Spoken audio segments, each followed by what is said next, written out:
اب لوگوں نے آپ کو اپنے اپنے گھر لے جانے کے لیے درخواست شروع کی۔ ایسے میں سیدنا ابو ایوب انصاری رضی اللہ عنہ نے جلدی سے اونٹنی کا کجاوا اٹھا لیا اور اپنے گھر لے گئے۔ اس پر آپ نے فرمایا، آدمی اپنے کجاوے کے ساتھ ہے۔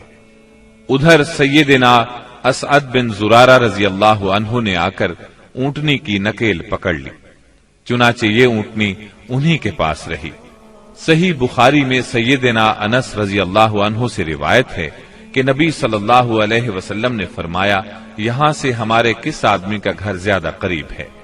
سیدنا ابو ایوب انصاری رضی اللہ عنہ فوراً بول اٹھے، اے اللہ کے رسول، میرا یہ دیکھیے، یہ رہا میرا مکان اور یہ رہا میرا دروازہ۔ نبی کریم صلی اللہ علیہ وسلم نے فرمایا، جاؤ اور ہمارے لیے قیلولہ کی جگہ تیار کرو۔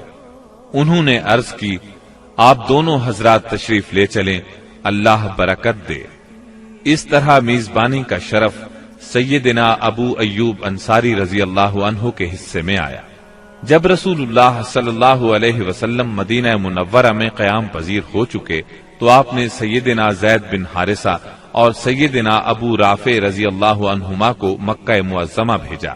وہ نبی کریم صلی اللہ علیہ وسلم کی دونوں صاحبزادیوں سیدہ ام کلثوم اور سیدہ فاطمہ، ام المومنین سیدہ سودا، ام ایمن اور سیدنا اسامہ بن زید رضی اللہ عنہ کو ساتھ لے آئے۔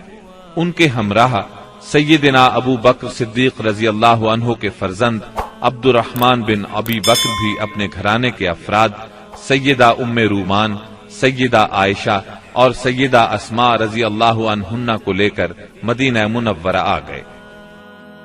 اب نبی اکرم صلی اللہ علیہ وسلم کی مدنی زندگی شروع ہوئی۔ اس دور کو 3 حصوں میں تقسیم کیا جا سکتا ہے۔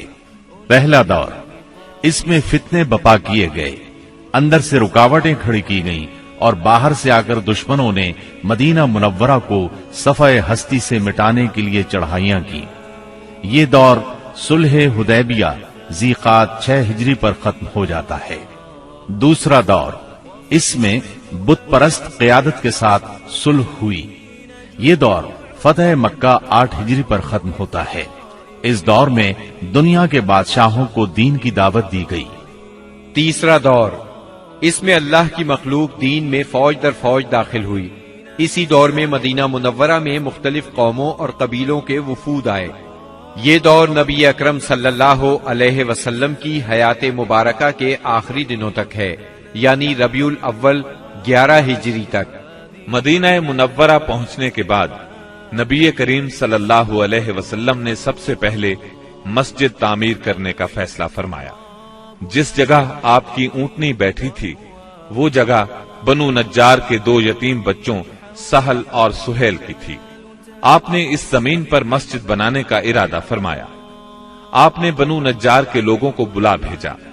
وہ حاضر خدمت ہوئے تو آپ نے ان سے مسجد کی تعمیر کی بات کی۔